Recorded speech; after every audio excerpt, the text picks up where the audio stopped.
ಕೊಟ್ಟಾರ ಬ್ರಹ್ಮರಕ್ಕಸ ಉಚ್ಚಾಟನೆ ಬೆನ್ನಲ್ಲೇ ದಕ್ಷಿಣ ಕನ್ನಡದಲ್ಲಿ ಮತ್ತೆ ಬ್ರಹ್ಮರಾಕ್ಷಸನ ಕಾಟ ಸದ್ದು ಮಾಡಿದೆ.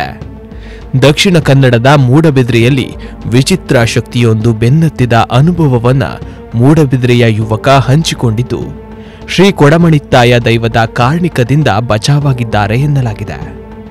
ಈ ಕುರಿತಾದ ವಿಡಿಯೋವೊಂದು ಸಾಮಾಜಿಕ ಜಾಲತಾಣದಲ್ಲಿ ವೈರಲ್ ಆಗಿದೆ. ಇನ್ನು ಈ ಘಟನೆಯ ನಡುವೆ ಬ್ರಹ್ಮರಾಕ್ಷಸ ಅಂದರೆ ಯಾರು ಎಂಬ ವಿಚಾರದ ಕುರಿತಾಗಿ ತುಳು ವಿದ್ವಾಂಸ ತಮ್ಮಣ್ಣ ಶೆಟ್ಟಿ ಪ್ರತಿಕ್ರಿಯೆ ನೀಡಿದ್ದಾರೆ. ಬ್ರಹ್ಮರಕ್ಕಸ ಅಂತ ಅದೊಂದು ಗುರುತಿಸಿದ್ದು ಬ್ರಹ್ಮರಕ್ಕಸ ಅಂತ ಒಂದು ಹೆಸರಿಟ್ಟ. ಬ್ರಹ್ಮ ಅಂದ್ರೆ ಏನು? ದೊಡ್ಡದು.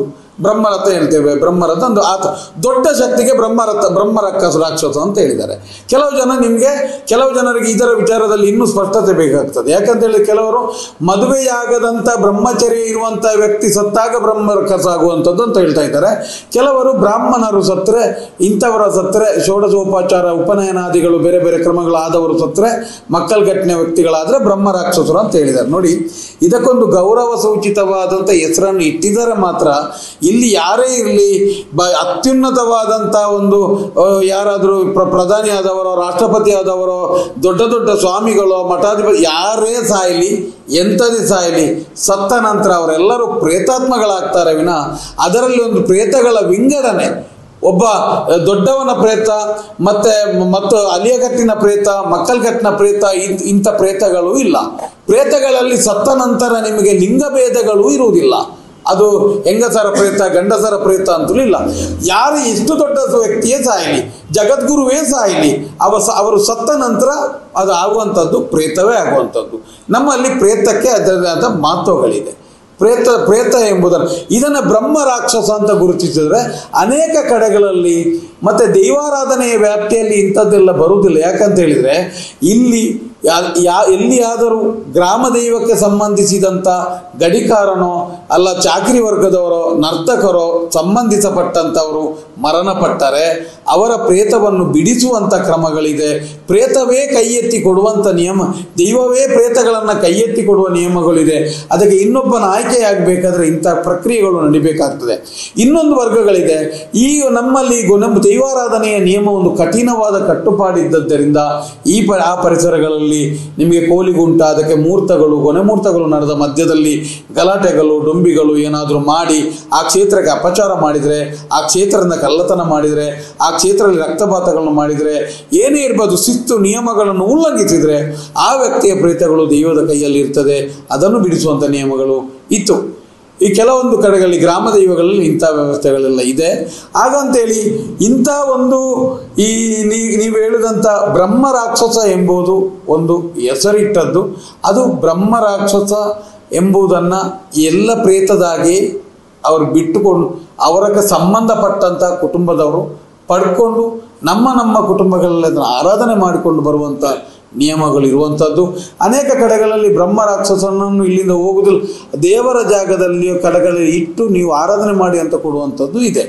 ಈಗ ಒಟ್ಟು ವಿಚಾರಗಳು ಏನು ಅಂತ ಹೇಳಿದರೆ, ಈ ಭೂಮಿಯ ಒಂದು ಸಮತೋಲನ, ಭೂಮಿಯ ಒಂದು ಈಗ ಅಮಾವಾಸ್ಯೆಯ ದಿನ ನೀವು ಅಮಾವಾಸ್ಯೆ ಅಂತ ಹೇಳಿದರೆ ಇದನ್ನು ಮೂಢನಂಬಿಕೆ ತೆಗೊಳ್ಳಿಗಾಗ್ತದ?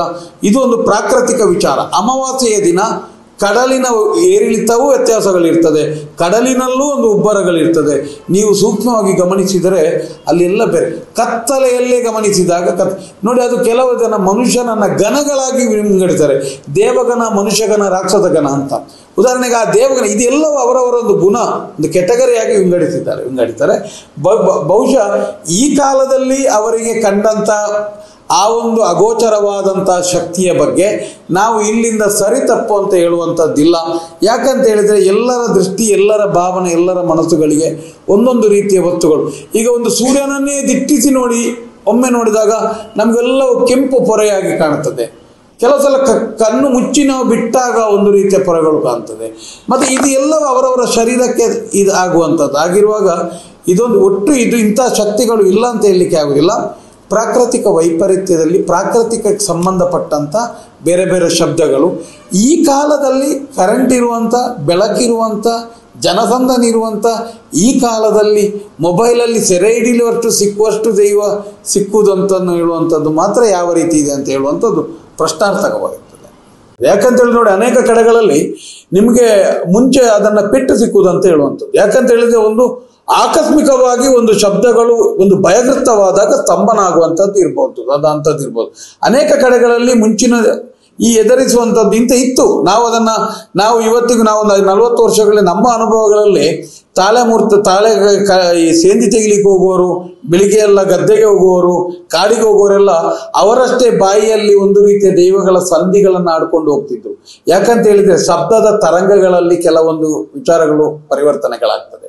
ನೀವು ಒಬ್ಬನೇ ಹೋದಾಗ, ಏಕಾಂಗಿ ಹೋದಾಗ, ಕತ್ತಲೆಯಲ್ಲಿ ಮಾತಾಡ್ತಾ ಆಡ್ತಾ ಹೋದಾಗ ಅನೇಕ ಭಯಗಳು ದೂರವಾಗ್ತದೆ. ಥರದ ಏರುಪೇರುಗಳು ಇರ್ತದೆ. ಹಿರಿಯರು ಅದಕ್ಕೊಂದು ವ್ಯತ್ಯಾಸಗಳನ್ನು ಇಟ್ಟಿದ್ದಾರೆ. ಒಂದು ಭಯದ ವಾತಾವರಣ. ಈಗ ಉದಾಹರಣೆಗೆ ಈಗ ಒಂದು ಮಸನ ಅಂತ ಕರೆಯುವಂಥದ್ದು ಯಾಕೆ? ಈಗ ನೋಡಿ, ಒಂದು ಬಯಲು ಪ್ರದೇಶದಲ್ಲಿ ಏನವನ್ನು ಸುಟ್ಟರೆ ಆ ಜಾಗವನ್ನು ಸ್ವಚ್ಛ ಮಾಡಿದರೆ ಅಲ್ಲಿ ಆಡ್ತಾ ಇದ್ರು ಅದು ಮೈದಾನವಾಗಿ ಇರ್ತದೆ. ಮಸನದಲ್ಲಿ ನೀವೊಂದು ಸುಟ್ಟಾಗ ಅಲ್ಲಿ ಸುಟ್ಟಿದ್ದಾರೆ, ಅಲ್ಲಿ ಹೋಗಬೇಡಿ, ಅಲ್ಲಿ ಬರಬೇಡಿ ಅಂತಾಗ ಹೋದಾಗ ಜನಸಂಖ್ಯೆಗಳು ಕಡಿಮೆ ಆಗ್ತಾ ಹೋದಾಗ ಅಲ್ಲಿ ಆ ವಾತಾವರಣ, ಆ ಜಾಗಗಳೆಲ್ಲವೂ ಅದಕ್ಕೆ ಒಂದು ಸೀಮಿತ ಆಗಿ ಅದು ಮಸನವಾಗ್ತದೆ. ಹಾಗೆ ಎಲ್ಲ ಮನುಷ್ಯನ ಗುರುತಿಸುವಿಕೆಯಿಂದ ಎಲ್ಲ ಆಗುವಂಥದ್ದು.